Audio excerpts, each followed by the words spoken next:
to Christ in you. We are a church that envisions Christ in every heart. Gusto po nating makita si Kristo sa bawat puso.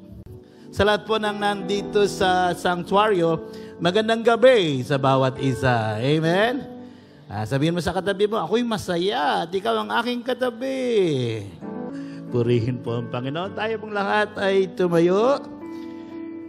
Buksan po natin ang ating mga Biblia sa unang Korinto, Kabanatang 2, talatang 1 hanggang 16. 1 Corinthians chapter 2, verses 1 to 16.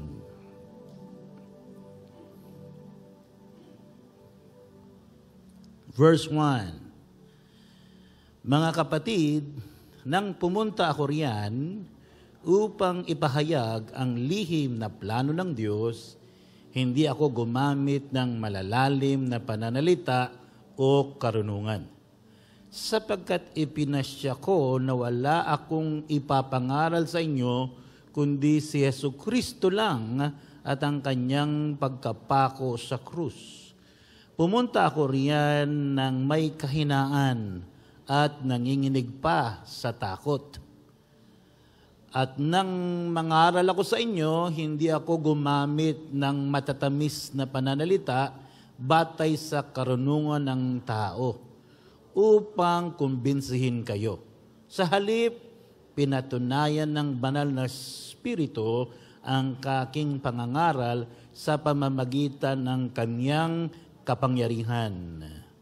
Nang sa gayon, hindi nakasalalay sa karunungan ng tao ang inyong pananampalataya, kundi sa kapangyarihan ng Diyos.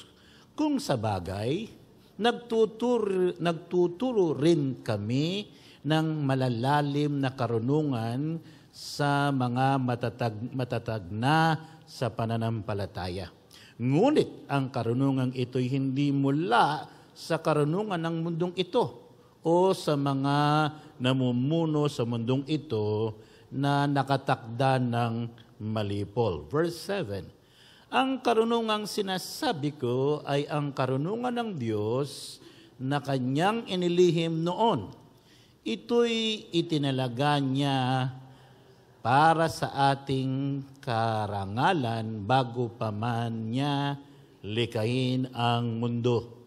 Ang karunungang ito ay hindi naunawaan ng mga namumuno sa mundong ito, sapagkat kung naunawaan nila, hindi sana nila ipinako sa krus ang dakilang Panginoon. Verse 9. Ganito nga ang sinasabi ng kasulatan. Wala pang taong nakakita, nakarinig o nakaisip sa mga bagay na hinihanda ng Diyos sa mga nagmamahal sa Kanya. Ngunit ang mga bagay na ito'y ipinahayag na sa atin ng Diyos sa pamamagitan ng Kanyang Espiritu, sapagkat ang lahat ng bagay ay nalalaman ng Espiritu, maging ang mga malalalim na kaisipan ng Diyos. Hindi ba't walang nakakaalam sa iniisip ng isang tao maliban sa kanyang sariling espiritu? Ganon din naman, walang nakakaalam sa iniisip ng Diyos maliban sa kanyang espiritu. 12. At ang espiritu na ito ng Diyos ang tinanggap nating mga mananampalataya, hindi ang espiritu ng mundong ito, upang maunawaan natin ang mga pagpapalang ibinigay sa atin ng Diyos. Kaya nga, ipinapangaral namin ang mga bagay na ito sa pamamagitan ng mga salitang mula sa banal na Espiritu at hindi mula sa karunungan ng tao. Ipinapangaral namin ang spiritual na mga bagay sa mga taong pinananahanan ng Espiritu. 14. Ngunit sa taong hindi pinananahanan ng Espiritu ng Diyos, hindi nila tinatanggap ang mga aral mula sa Espiritu dahil para sa Kanya ito'y kamangmangan at hindi nila ito naunawaan. Dahil ang mga bagay na ito ay maunawaan lamang sa tulong ng Espiritu. Sa taong pinananahanan ng Espiritu, nauunawaan niya ang mga bagay na ito. Ngunit, hindi naman siya maunawaan ng mga tao na hindi pinananahanan ng Espiritu ng Diyos. Ayon nga sa sinasabi ng kasulatan, sino ba ang nakakaalam ng isip ng Panginoon? Sino ba ang makakapagpayo sa Kanya? Ngunit tayo, taglay natin ang pag-iisip ni Kristo, kaya nakakaunawa tayo. Purihin po ang Panginoon sa pagkabasa ng Kanyang mga salita. Tayo po'y sumandaling yumuko at manalangin. Amang banal, maraming salamat po.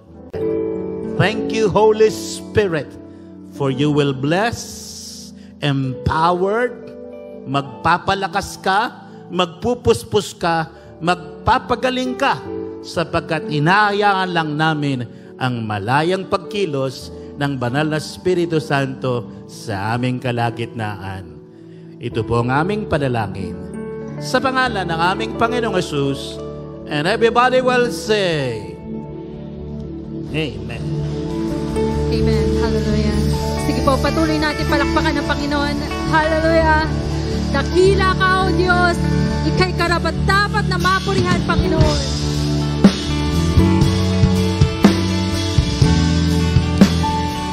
Hallelujah.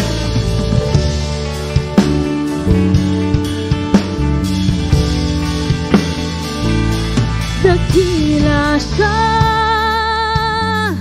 Dakila siya. Dakila siya. Dakila siya. Ang Panginoon.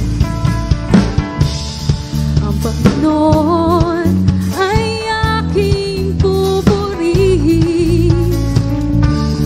Ang Panginoon ay aking dakilain. Walang katulad ng pag-ibig niya. Siya'y laging tapat, walang kapatay ang Panginoon. Sa aking buhay, dakila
malawak na pag-ibig mo.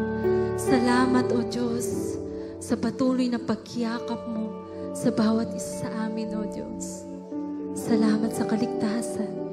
Sa iyo lamang namin lahat, ibinabalik lahat ng papuri at pagsamba, O Diyos. Purihin ka, Panginoon. Sambahin ang ngalan mo.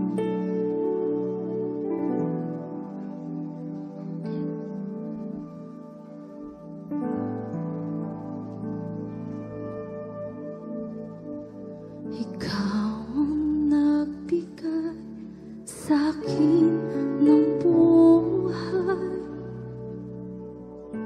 buhay na kasiya-siya at puno ng saysay, binigyan ng kapayapaan, tunay na kaligayahan.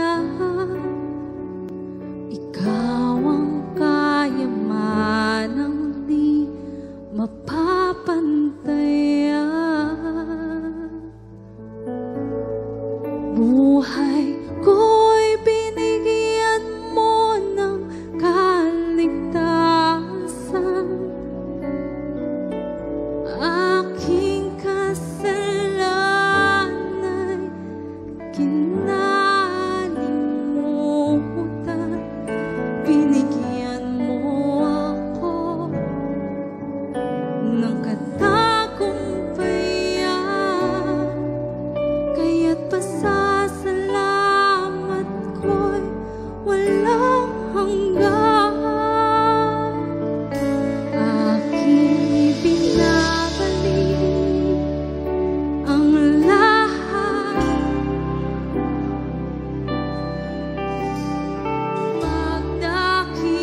walang hanggan.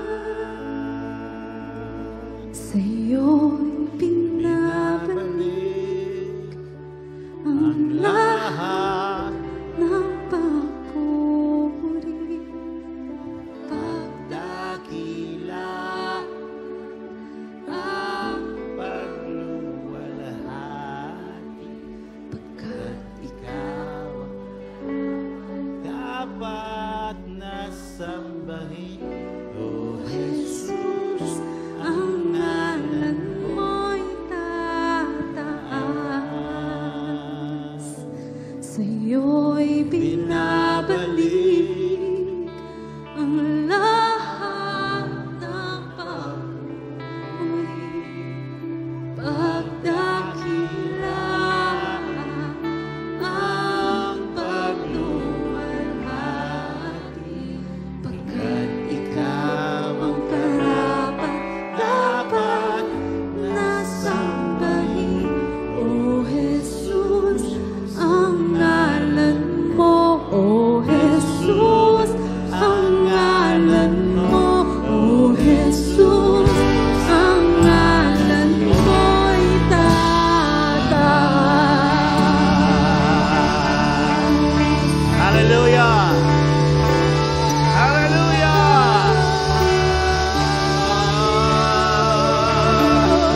Worship the Lord! Itaas ang pangalan ng Jesus. Go ahead, worship! Worship Jesus! Ikaw ay karapat-dapat. Karapat-dapat ka.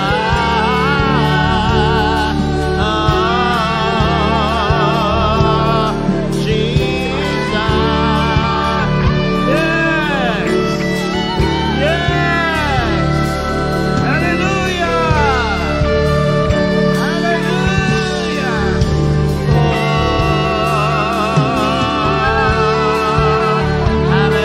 Hallelujah.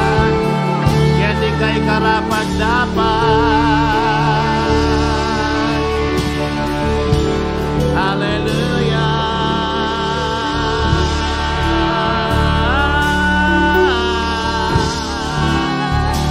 Sa'yo ibinabalik.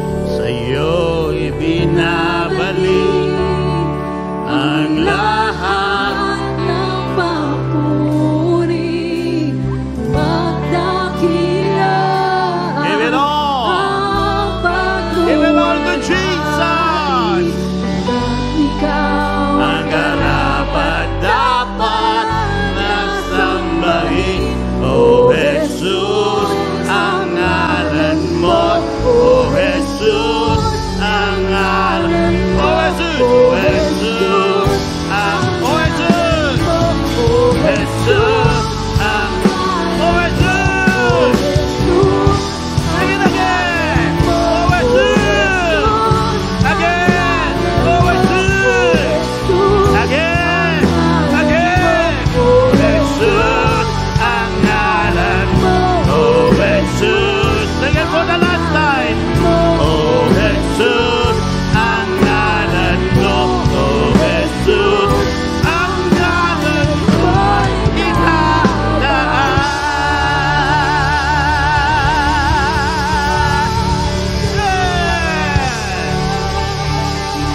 Thank you, Lord.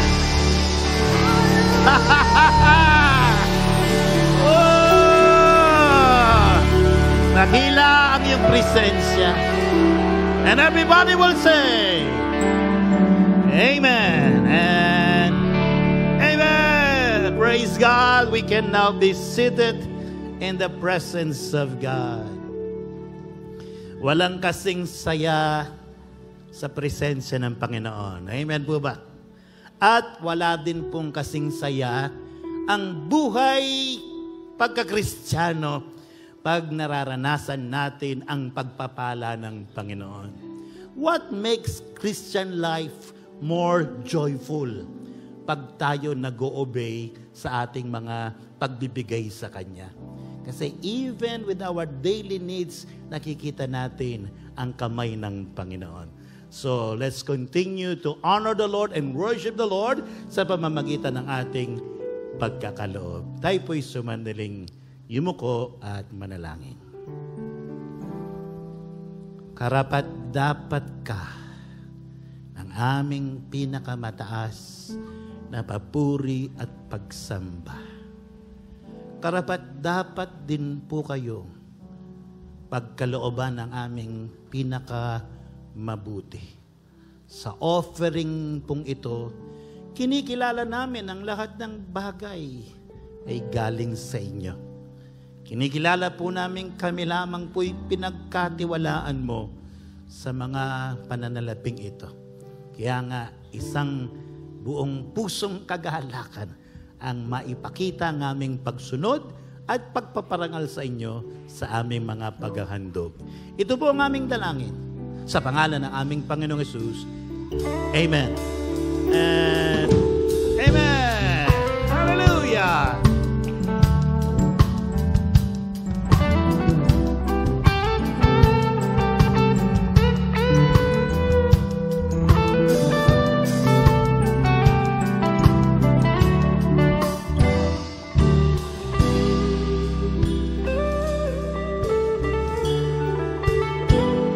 Pagpalain po tayo ng ating Panginoon.